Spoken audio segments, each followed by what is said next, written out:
नमस्कार, आदाब, सत श्री अकाल, गुड मॉर्निंग। मैं हूं एडवोकेट डॉक्टर अफसार। आज मैं लाया हूं आपके लिए बहुत ही खास वीडियो जो पुलिस गिरफ्तारी से संबंध में है। पुलिस ऑफिसर कब किसी व्यक्ति को किसी अपराध के आरोप में कब वो गिरफ्तार कर सकता है और कब नहीं कर सकता है, कब उसे गिरफ्तार करना ही करना है और कब उसके पास ये डिस्क्रिशन है कि वो चाहे तो गिरफ्तार करे और चाहे गिरफ्तार ना करे। तो इस संबंध के में आज इसमें डिस्कस करते हैं इस वीडियो में और जानने का प्रयास करते हैं। इसमें आप देख रहे हैं legal awareness channel law 21 online. Video आपको अगर पसंद आए तो उसे लाइक करें, उस पर कमेंट करें, शेयर करें उसे। अगर आप इस चैनल पर नए हैं तो हमारे चैनल लॉ 21 ऑनलाइन को सब्सक्राइब करें। तो चलते हैं व्यूअर्स वीडियो की तरफ। ये इसमें धारा 35 भारतीय नागरिक सुरक्षा अधिनियम 2023 है। इसमें अब ये धारा 35 है, पहले धारा 41 थी। इसमें ये बताया गया है कि पुलिस कब गिरफ्तार कर सकती है, कब नहीं कर सकती है, कब उसे करना ही करना है। तो इसमें ये कहा गया है कि पुलिस ऑफिसर विदाउट वारंट, किसी मजिस्ट्रेट द्वारा वारंट जारी नहीं किया गया है तो भी विदाउट वारंट वो किसी व्यक्ति को जिस पे आरोप है, जिस पे शिकायत कोई प्राप्त हुई है, उसके विरुद्ध गिरफ्तार कर सकती है। तो एक तो इसमें ये कहा गया है कि दो तरीके के अपराध होते हैं, एक तो संज्ञेय अपराध और एक गैर संज्ञेय अपराध, कॉग्निजेबल ऑफेंस और नॉन कॉग्निजेबल ऑफेंस। तो संज्ञेय अपराध वो होते हैं जिस अपराध में सजा 3 वर्ष या उससे अधिक होती है। नॉन कॉग्निजेबल अपराध वो होते हैं जिसमें सजा 3 साल से कम होती है। तो जो संज्ञेय अपराध कॉग्निजेबल ऑफेंस है उसमें पुलिस गिरफ्तार कर सकती है। या कोई अपराध, कोई कॉग्निजेबल ऑफेंस, संज्ञेय अपराध पुलिस की उपस्थिति में हो रहा है, पुलिस मौजूद है, तो वो बिना किसी वारंट के, न्यायालय द्वारा कोई वारंट जारी नहीं किया और उसकी मौजूदगी में सामने उसके अपराध हो रहा है तो वो गिरफ्तार कर सकती है उसकी उपस्थिति में। या उसके विरुद्ध कोई शिकायत प्राप्त हुई है, उचित शिकायत प्राप्त हुई है, या एक विश्वसनीय कोई सूचना मिली है कि फला व्यक्ति ने कोई अपराध किया है, या पुलिस की नज़रों में कोई शक हो या सस्पिशन है, तो वो उस व्यक्ति को गिरफ्तार कर सकती है। लेकिन इसमें यह है कि यदि कोई संज्ञेय अपराध है जिसमें सजा 3 वर्ष या 7 वर्ष के बीच में है, तो उसमें पुलिस को यह डिस्क्रिशन है, चाहे तो उसे गिरफ्तार करे, चाहे वो गिरफ्तार ना करे। यदि सजा 7 वर्ष से अधिक है किसी अपराध में तो पुलिस को गिरफ्तार करना ही करना है। और यदि सजा 3 साल से कम है, असंज्ञेय अपराध है, कॉग्निजेबल ऑफेंस नहीं है, तो पुलिस उसे गिरफ्तार नहीं करेगी। इसे एनसीआर कहते हैं, नॉन कॉग्निजेबल रिपोर्ट है।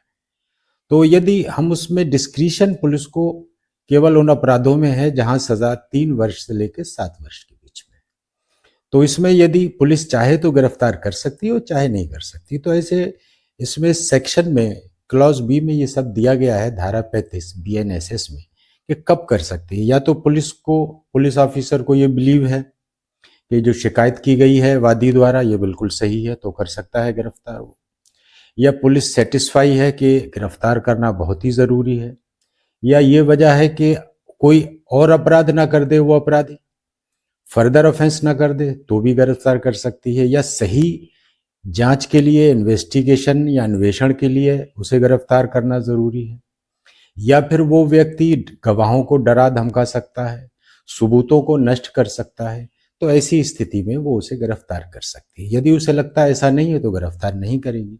लेकिन दोनों ही स्थिति में पुलिस ऑफिसर को ये केस डायरी में लिखना पड़ेगा, जीडी में, कि उसे क्यों गिरफ्तार करना पड़ रहा है या क्यों गिरफ्तार वो नहीं कर रही है।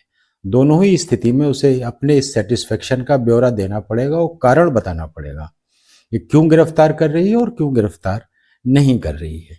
या फिर ऐसा है कि वो व्यक्ति न्यायालय में उपस्थित नहीं होगा तो उसे गिरफ्तार करने लिए भाग जाएगा, एब्सकॉन्ड कर जाएगा।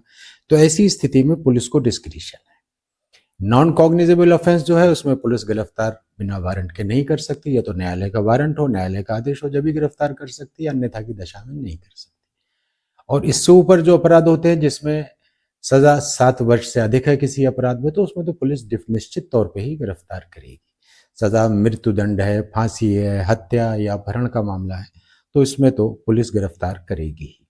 तो ये यहाँ पे या तो एक जगह गिरफ्तार नॉन कॉग्निजेबल में कर ही नहीं सकती, तो उसमें तो कोई इशू ऐसा है नहीं। और जिसमें 7 वर्ष से अधिक सजा है तो उसमें गिरफ्तार करेगी। पुलिस का डिस्क्रिशन केवल वही है जहां सजा 3 वर्ष से लेकर 7 वर्ष के बीच में है, वहां पुलिस गिरफ्तार कर भी सकती है और नहीं भी कर सकती है। इन परिस्थितियों पर निर्भर करेगा क्या आरोप है, क्या स्थिति है, क्या पुलिस का सेटिस्फेक्शन है। इसके अलावा ऐसी स्थिति है कि जिसके विरुद्ध कोई इंफॉर्मेशन रिसीव हुई है, सजा ज्यादा है, तो वो कर ही सकती।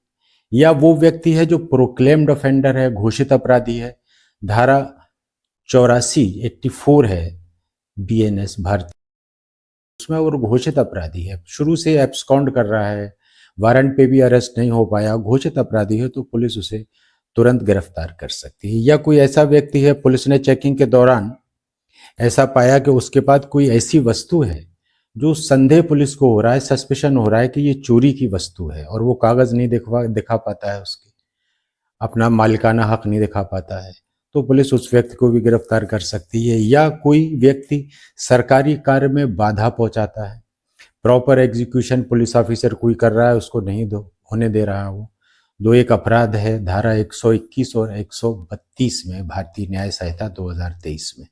यदि वो कोई सम्मन एग्जीक्यूशन में, वारंट एग्जीक्यूशन में रुकावट पैदा कर रहा है, पुलिस की ड्यूटी में वो उल्लंघन कर रहा है, विघ्न पैदा कर रहा है, तो उसको भी पुलिस गिरफ्तार कर सकती है।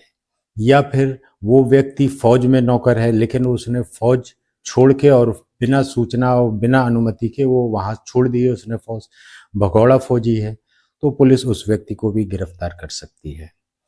इसके अलावा और व्यक्ति भी जो हो सकते हैं जो किसी कंडीशन का ब्रीच करती है, न्यायालय ने कोई कंडीशन लगाई, उसका उल्लंघन किया, कन्विक्टेड है, धारा 394 का उल्लंघन उसने किया है, तो उसको भी पुलिस गिरफ्तार कर सकती है। और जो नॉन कॉग्निजेबल ऑफेंस है, जिसमें सजा 3 वर्ष से कम है, तो बिना वारंट के पुलिस उसे गिरफ्तार नहीं कर सकती है। इसके अलावा स्थिति यह है कि यदि कोई व्यक्ति कंप्लाई कर रहा है पुलिस कंडीशन को, पुलिस उसे नोटिस दे देती है, गिरफ्तार नहीं कर रही है, 3 वर्ष से 7 वर्ष तक की सजा है, पुलिस कह रही है नहीं, कोई गिरफ्तार नहीं कर रहे हैं, तो वो अगर वो फॉलो करता है कंडीशन को, तो पुलिस उसे गिरफ्तार नहीं करेगी और वो कंटिन्यू करता है। इसके अलावा स्थिति ये है कि डिस्क्रिशन हो गया पुलिस का, कब कर सकती है, कब नहीं कर सकती है। इस पे सुप्रीम कोर्ट की बहुत से निर्णय हैं। एक निर्णय बहुत महत्वपूर्ण लैंडमार्क जजमेंट है, Arnesh Kumar versus state of Bihar. ये माननीय उच्चतम न्यायालय का निर्णय है 2014 का। तो इसमें इन्होंने कहा है, माननीय सुप्रीम कोर्ट ने ये कहा है कि ये मैटर ऐसा था कि दहेज उत्पीड़न का मामला 498 का, तो उसमें सुप्रीम कोर्ट ने यह कहा कि ऐसा नहीं कि सभी लोगों को नामित कर दिया तो पुलिस सबको ही पकड़ेगी, क्योंकि कॉग्निजेबल ऑफेंस है 498 उस समय, इस समय धारा 86 है भारतीय न्याय संहिता। कॉग्निजेबल ऑफेंस है, पुलिस को पावर है गिरफ्तार करने की। लेकिन जब ये डिस्क्रिशन दिया गया है 3 वर्ष से 7 वर्ष के बीच में, तो पुलिस को ये बताना पड़ेगा, ये लिखना पड़ेगा कि वो क्यों गिरफ्तार कर रही है, इसके बारे में बताना पड़ेगा। अब हम बात करते हैं पुलिस कस्टडी और जुडिशियल कस्टडी क्या होती है।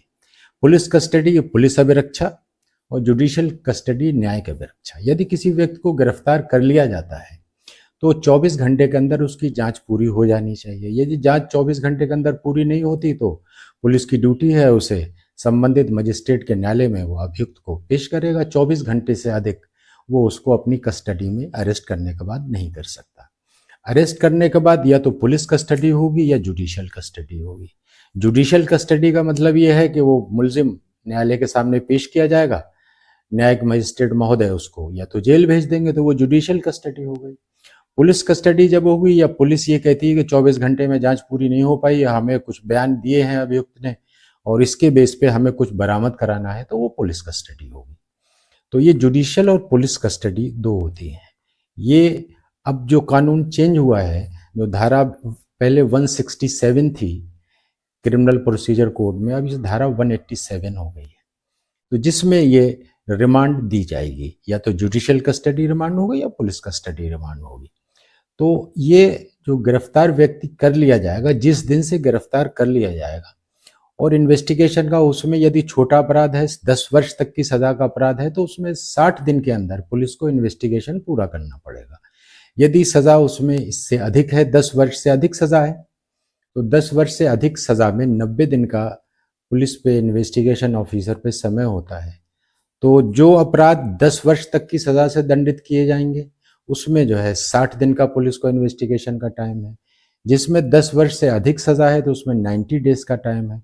तो पुलिस कस्टडी रिमांड, यदि पुलिस को अभियुक्त के बयानों के आधार पर कुछ बरामद कराना होता है, तो वो अब पहले ये था कि पुराने कानून में 167 सीआरपीसी में कि पहले गिरफ्तारी के पहले 15 दिन में पुलिस को एप्लीकेशन देनी पड़ती कि पुलिस अभिरक्षा में हमें यह व्यक्ति चाहिए, ताकि इसकी सूचना पे हमें कोई भी चीज़ बरामद करनी है। कोई लूटा हुआ आर्टिकल भी हो सकता है, हत्या में प्रयुक्त कोई हथियार, चाकू, पिस्टल, रिवॉल्वर भी हो सकता है।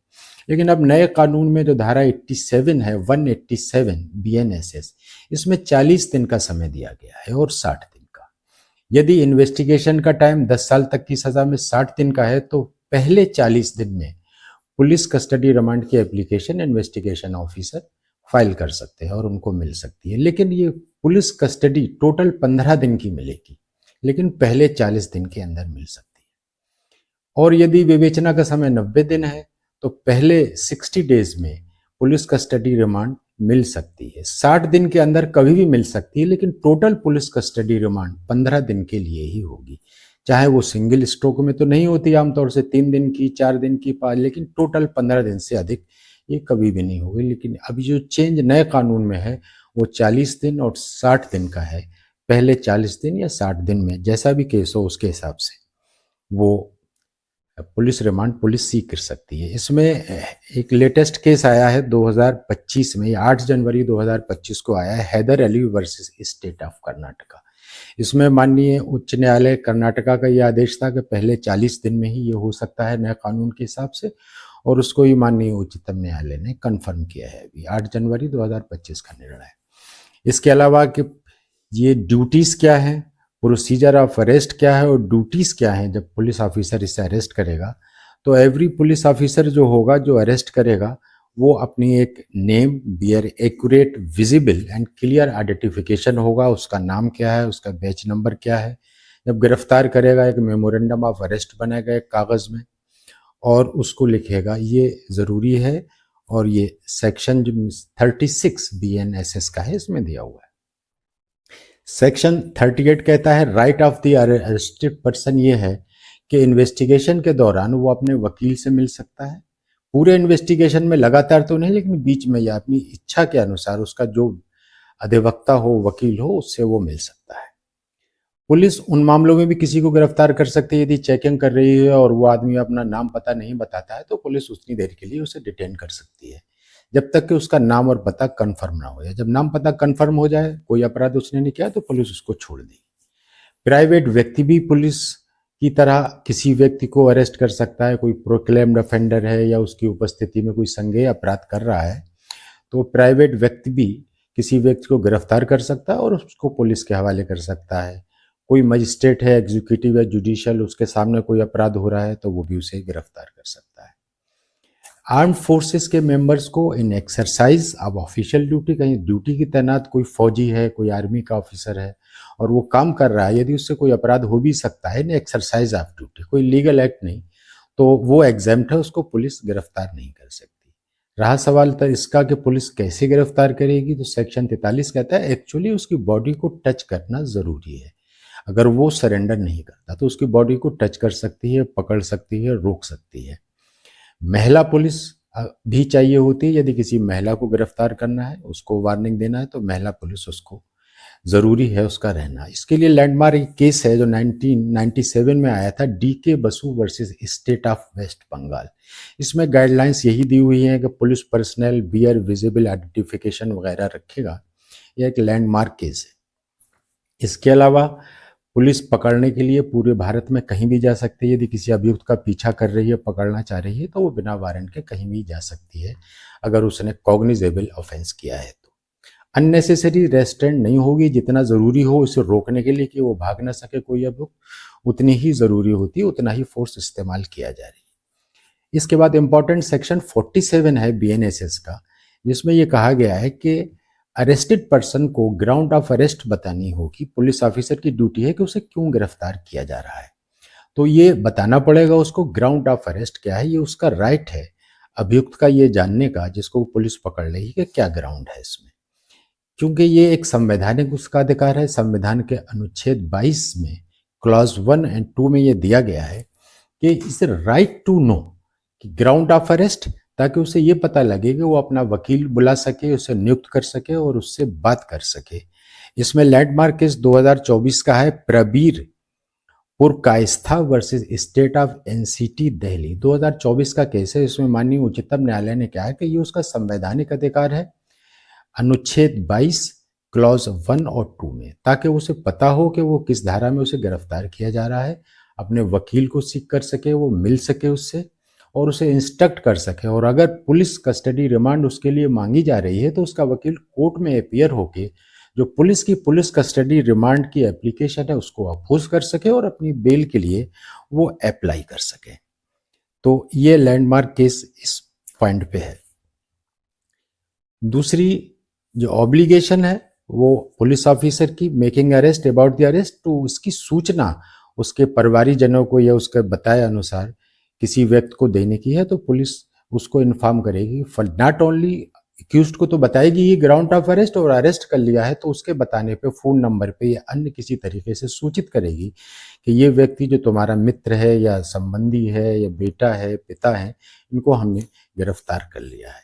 पुलिस ऑफिसर उसकी तलाशी भी ले सकता है, उसकी तलाशी लेगा, यदि उस पर कोई वेपन वगैरह है तो उसके भी अपने कब्जे में ले लेगा, ये सब कर सकता है। इसके अलावा एक 2022 में क्रिमिनल प्रोसीजर आइडेंटिफिकेशन एक्ट 2022 संसद से पास हुआ है। इसमें ये और पावर दी गई है पुलिस को कि यदि किसी व्यक्ति को गिरफ्तार कर सकती है या कोई भी व्यक्ति है या तो कन्विक्टेड है या उसे गिरफ्तार किया गया है तो उसकी एविडेंस वगैरह उससे ली जा सकती है। वो एविडेंस ये होगी कि इसकी फिजिकल एविडेंस ली जा सकती है, बायोलॉजिकल सैंपल लिए जा सकते हैं जो धारा 51 और 52 बीएनएसएस में दी गई हैं। उसके डीएनए टेस्ट के लिए किया जा सकता है, उसके बाल, उसके फिंगरप्रिंट, उसकी हथेली की छाप एटसेट्रा, उसकी आँखों का फोटो लिया जा सकता है, आइरिस का, रेटिना का, वो कलेक्ट किया जा सकता है ताकि कभी उसे मिलान करने की ज़रूरत पड़े। यही सब चीज़ें धारा 51 और 52 बीएनएसएस में दी गई हैं। इसके लिए सेपरेट एक्ट और बनाया गया है, क्रिमिनल प्रोसीजर आइडेंटिफिकेशन एक्ट 2022, जो अगस्त 2022 से लागू है। तो ये एक डेटा बना लिया जाएगा और उसके नाखून, बाल वगैरह डीएनए एनालिसिस किया जा सकते हैं। इसके अलावा जो सेक्शन 53 बीएनएसएस है, इसमें जो एक्यूज्ड पर्सन है उसको मेडिकल ऑफिसर द्वारा एग्जामिन भी कराया जा सकता है ताकि कोई और एविडेंस वगैरह हो तो वो ली जा सकती है। 51, 52, 53 ये एग्जामिनेशन ऑफ द एक्यूज्ड के लिए है। तो 51, 52 तो इसलिए है कि कोई एविडेंस इकट्ठा की जा सके, ली जा सके जो ट्रायल में उसके विरुद्ध यूज भी की जा सकती है। और धारा 53 में इसलिए है कि उसका एग्जामिनेशन करा के मेडिकल एग्जामिनेशन, ताकि कोर्ट में ज़रूरत हो, ताकि वो कोई आरोप ये ना लग सके कि उसे पुलिस कस्टडी में प्रताड़ित किया गया है या ऐसा। एक्यूज्ड का आइडेंटिफिकेशन भी हो सकता है, इसे टेस्ट आइडेंटिफिकेशन परेड कहते हैं। और यदि उसने अभियुक्त ने कोई अपराध किया है और जो विक्टिम है उसे उसका नाम नहीं पता नहीं, कोई अज्ञात व्यक्ति था, तो जब अरेस्ट हो जाए तो जो विक्टिम है उससे उसकी शनाख्त परेड भी कराई जा सकती है। तो इसके लिए सेक्शन 54 बीएनएसएस में उसकी हेल्थ और सिक्योरिटी के लिए धारा 56 है।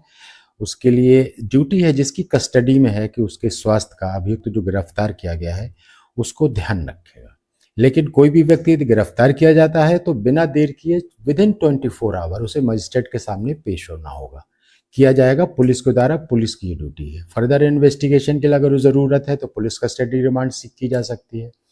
अगर नहीं है तो वो जुडिशियल कस्टडी में रहेगा। इस बीच कोई सूचना मिलती है तो गिरफ्तारी के पहले 40 या 60 दिन पुलिस कस्टडी रिमांड उसकी ली जा सकती है। एक लैंडमार्क केस एक और आया है, जो state of Uttarakhand versus Nanku उर्फ पप्पू। 9 जनवरी 2025 को माननीय उच्चतम न्यायालय द्वारा निर्णय किया गया है। इसमें यह आरोप एक्यूज ने लगाए थे कि उसे पुलिस कस्टडी में प्रताड़ित किया गया और उसे मारा पीटा गया, जिसकी वजह से उसका पैर फ्रैक्चर हो गया।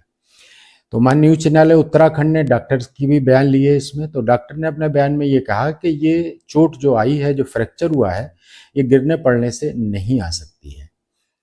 और इस पे माननीय उच्च न्यायालय उत्तराखंड ने उसे दोषमुक्त कर दिया था। 8 मई 2013 को इसकी अपील स्टेट ऑफ उत्तराखंड ने माननीय उच्चतम न्यायालय ने की, और उच्चतम न्यायालय ने भी उस अभियुक्त को दोषमुक्त कर दिया। न सिर्फ दोषमुक्त किया, बल्कि ये आदेश दिया कि जिला मजिस्ट्रेट उस जनपद की इसकी जांच करे उन पुलिस अधिकारियों के विरुद्ध जिसने ने ये उत्पीड़न किया है, उसको पुलिस कस्टडी में प्रताड़ित किया है। तो व्यूअर्स, ये सारी बातें थी जो पुलिस ऑफिसर कब बिना वारंट के गिरफ्तार कर सकते हैं, कब नहीं कर सकते, और कब उन्हें करना ही करना है, कब उन्हें डिस्क्रिशन प्राप्त है। अगर वीडियो आपको पसंद आया हो तो इस पर लाइक करें, कमेंट करें, इसको शेयर करें अच्छा लगा हो, चैनल को सब्सक्राइब करें और कमेंट करके ये बताएं कि किस और टॉपिक पे आपको और विधिक जानकारी चाहिए लीगल अवेयरनेस चैनल के माध्यम से। इस संबंध में पुलिस कस्टडी रिमांड के बारे में अगर आपको और डिटेल में कोई जानकारी करनी है, अध्ययन करना हो, तो मेरी एक पाठ्य पुस्तक भी है, भारतीय साक्ष्य अधिनियम 2023, जो अमेजॉन फ्लिपकार्ट पे भी उपलब्ध है, अलीगढ़ हाउस पे भी उपलब्ध है और जगह भी उपलब्ध है ये। और इसका लिंक मैं डिस्क्रिप्शन बॉक्स में डाल देता हूँ, तो आप इसको देख सकते हैं यदि आप चाहें। सो फ्रेंड्स, आज के वीडियो में इतना ही। मिलते हैं हम नेक्स्ट वीडियो में, और उसमें हम पुलिस कस्टडी रिमांड के द्वारा जो पुलिस द्वारा बरामदगी दिखाई जाती है या होती है, जो डिस्कवरी होती है, उस पर विभिन्न न्यायालयों के क्या निर्णय हैं और माननीय उच्चतम न्यायालय के क्या निर्णय हैं, तो इस वीडियो में हम मिलते हैं अगले वीडियो में। So okay then friends, will see you in the next video. धन्यवाद।